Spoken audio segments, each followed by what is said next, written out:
Oh, living the good life in Qatar. Welcome, guys. Hey guys, and in this video we're going to talk about one of the smallest countries in the world, but it has the highest per capita income in the world. We're going to talk about Qatar and its capital, Doha. Where's Qatar located? It's located on a peninsula in the Persian Gulf. Its area is 11,500 kilometers, which is about half the size of the state of New Jersey. The population of the country is 2.8 million people, and the population of its capital, Doha, is 956,000 people. Today, Doha is known for its futuristic skyline and modern architecture inspired by Islamic design, such as the Limestone Museum of Islamic Art. Before coming here, I had this impression that everyone here must be extremely wealthy and that every other guy has a Ferrari. Well, of course, there's no shortage of luxury cars in the streets, as well as villas and yachts, but not to the extent that I was expecting. In fact, after 2 days, I only saw one Ferrari. Hi. Oh, hi! Welcome to Qatar! Thank you very much. Okay, goodbye.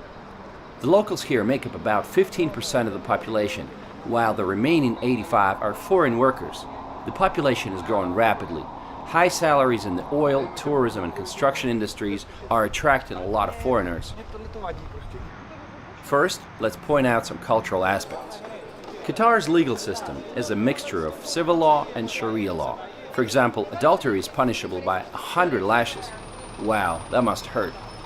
In some cases, Sharia-based family courts treat a woman's testimony as being worth half that of a man.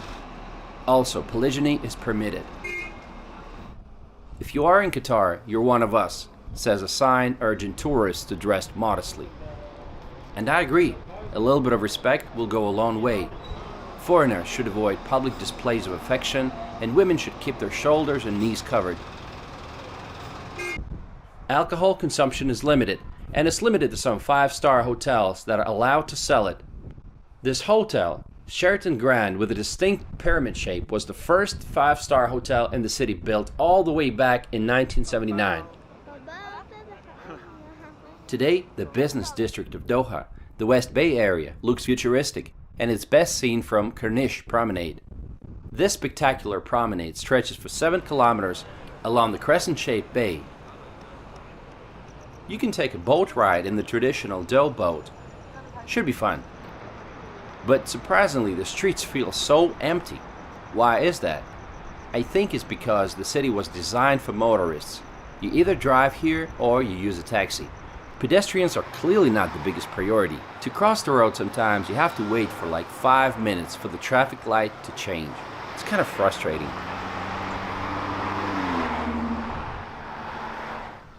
What's the recent history of Qatar?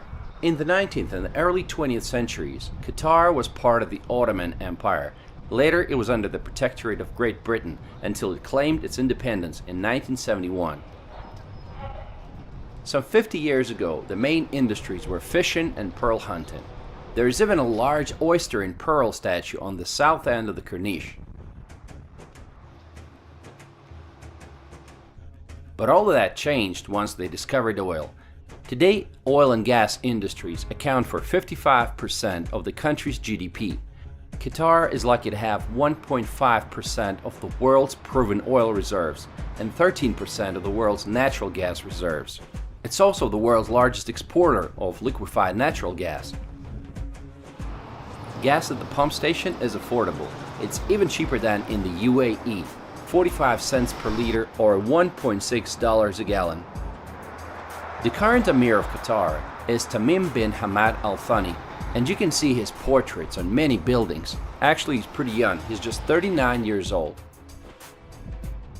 Those who are interested in the world news are probably familiar with Al Jazeera News Network, but few know that it was founded here in 1996 by the Qatari government. In June 2017, Qatar found itself in the middle of a diplomatic crisis when Saudi Arabia, along with Bahrain, Egypt, and the United Arab Emirates and some other countries, severed all ties with Qatar, claiming that Qatar was supporting some bad guys and military groups aimed at destabilizing the region. They closed off their airspaces, territorial waters, and land borders to Qatar. Saudi Arabia even wanted to go as far as building a water canal that would separate the two countries and actually turn Qatar into an island. Qatar denies all of those claims. It's politics, so it's gotta be controversial, so I'm not taking sides. Meanwhile, Qatar is in full swing preparing to host the greatest football event in the world, World Cup 2022. It's a huge responsibility. This will be the first World Cup ever to be held in the Arab world. Matches will be held at 8 stadiums. 7 of them are being built from scratch. But what about the alcohol restrictions, you might ask? What are the football fans going to do without beer? At the time of the championship, the sale and consumption of alcohol will be legalized, but mostly limited to fan zones. Because Doha has a hot desert climate and temperatures in the summertime can easily reach 50 Celsius. For the first time in history, the World Cup will be held in November and December. This in front of you is a giant statue of Ori, the oryx that was the mascot for the 15th Asian Games, which took place in Doha back in 2006. The stadiums will be connected by the metro, which was specifically built for the World Cup. The metro was opened in May 2019 and it's fully automated. For now it has 3 lines and 37 stations, but eventually Doha Metro will have 4 lines and around 100 stations for the entire network. We're in Qatar and we're trying to use the subway. Let's see if we can do it. I have 3 adults with me, so we got, okay, now I gotta pay.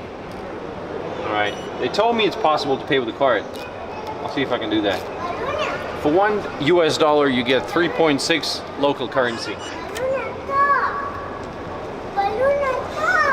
Okay, take your travel cards. Great, beautiful. I got my cards.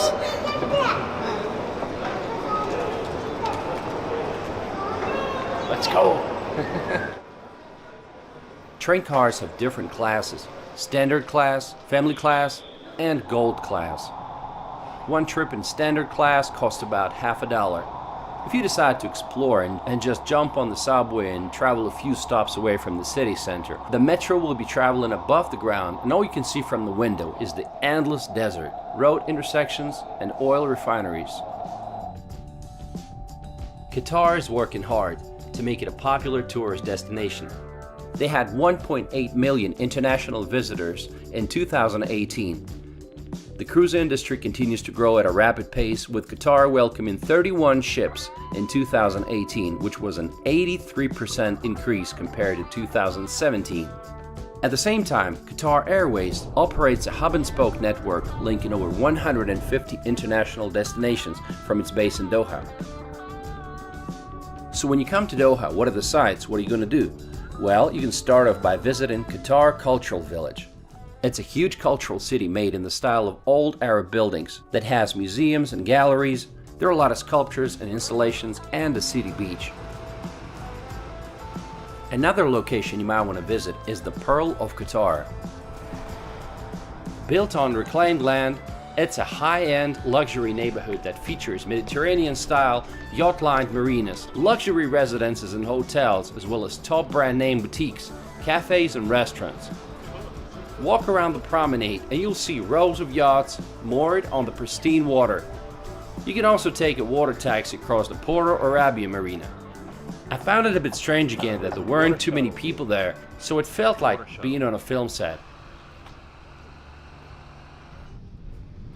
The cool thing about this island is that it will feature the world's largest district cooling plant. It's going to be a 130,000 ton district chilled water plant that will serve the cooling needs of all buildings on the island. This is one of the few areas in Doha where foreigners are allowed to buy real estate. As a bonus, they're automatically granted residency, which extends to the owner's family for the whole duration of the ownership.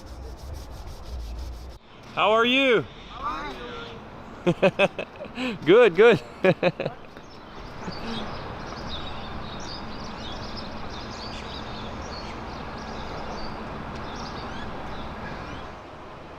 Just to give you a price range, a 2-bedroom apartment with sea view will be around $400,000 or $500,000.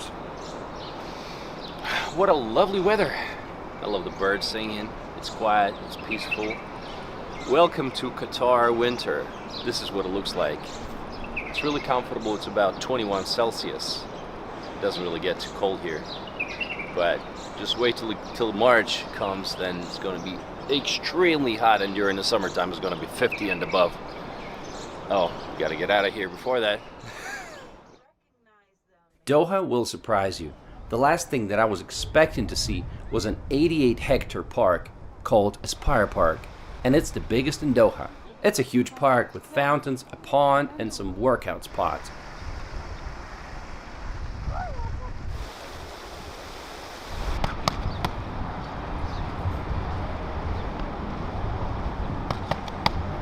Nice boxing.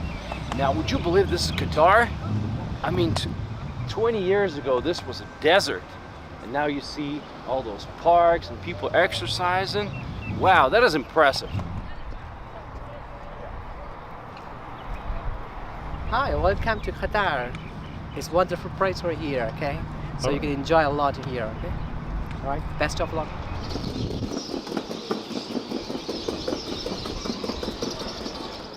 In the evening, it's a good idea to visit some traditional markets like Souk Waqif. Hello, welcome to. How are you? Sharaftu. Welcome, sir. Welcome, mom. This is my favorite. Oh, your favorite? Yes. Wow. Because star is dark, on dark star is shining. I am also dark, now shining. Thank you. Okay, I am from India. You're from India? Okay. Yes. It's a good place to shop for some souvenirs. It also has a lot of nice looking traditional architecture, and it gives you an idea what the city might have looked like many years ago. Prices are usually negotiable, so practice your bargaining skills. There are a lot of restaurants and shisha bars in the area.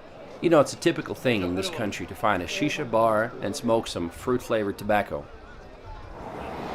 Across the road, you can visit Museum of Islamic Art. Calligraphy, Islamic patterns, jewelry and textiles from 3 continents make up its vast collection, with some of its items dating from the 7th to the 19th centuries. The population of the city is small, and the expat community is even smaller. New arrivals can easily make friends by taking up a sport or starting a conversation with the neighbors. Excuse me, is this a CrossFit training? No, just normal kind of boot camp training. Oh. Just like circuit training, boot camp stuff. Oh, cool. 30 seconds left. It's Warrior Fit. Warrior Fit? Warrior Fit? What's that? Yeah. A new gym opening in Laguna Mall. We do outdoor and then we'll do indoor once the gym's open. Awesome. Okay. We're just visiting for one day, so that's cool. Okay. Never mind. Nice to meet you. Thanks. Okay, last 10 seconds. Shopping malls seem like the obvious choice when you want to escape from the heat. One of the most well-known is the Venetian-inspired Villaggio Mall, which has over 200 stores. However, its indoor canal is the main attraction. Here you can take a gondola ride and look up at the painted blue sky with scattered clouds. Another popular shopping mall is City Center Doha. It's the largest in Qatar.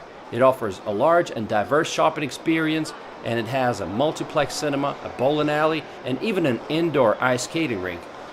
Some of the favorite activities for locals include camel racing, which take place in the wintertime and spring when the heat goes down. The country is surrounded by the sea, so water sports are a must. Safari tours to the desert with dune bashing and land cruisers are also popular. Are you a tourist? My name is Sophia. I'm a tourist from Boston, Massachusetts. All right, and what brings you to Qatar? Actually a layover. I left Pakistan, Karachi this morning, and I got here 3 hours later. Now I have a 14-hour layover before I fly off to JFK. So my thought was come downtown, start at the National Museum of Islamic Art, get a kind of lay of the land from there, and then walk along the Corniche all the way to City Center, and then to the Pearl, the beach, and hopefully see a pretty sunset and do some shopping along the way. Oh, good. And then head back to the airport. Did you know much about Qatar before coming here? Literally nothing. Okay. I know obsession with architecture and art. Right. And I know I have a lot of friends who are Islamic and who practice Islam. So I know that that's important here. And then I read about solo female travelers in Doha specifically, which was it's safe, dress appropriately, and be respectful. Right. So I thought it'll be fine. Awesome, awesome. Well, enjoy your time. Thanks. Thank Have a you. good one. Qatar has a staggering income and very few citizens. The income from oil enables the government of Qatar to provide its people with a number of social welfare benefits. These include free healthcare and housing paid for partly by the government. Education is free and scholarships are available to qualified students for study abroad or at the University of Qatar. The biggest challenge for Doha is the heat. Some local building companies have implemented various forms of cooling technology to alleviate the extremely torrid climatic conditions. Qatar is very safe, with low levels of even petty crime. Many people try to compare Doha with Dubai. Indeed, this comparison makes sense. Their starting points are very similar. Lots of oil money and the desert. Of course, Doha is not there yet, but the city is doing its best to narrow the gap. The construction is in full swing, and many new sites will be opened for the World Cup. Knowing how much they want to impress the world, I think it can be done. Doha is another example of how, with the right strategy in mind and the resources to back it up, you can turn any place on planet Earth, even the desert, into a thriving city of the future. And what do you guys think about Doha and Qatar? Let me know in the comments. Thanks for watching.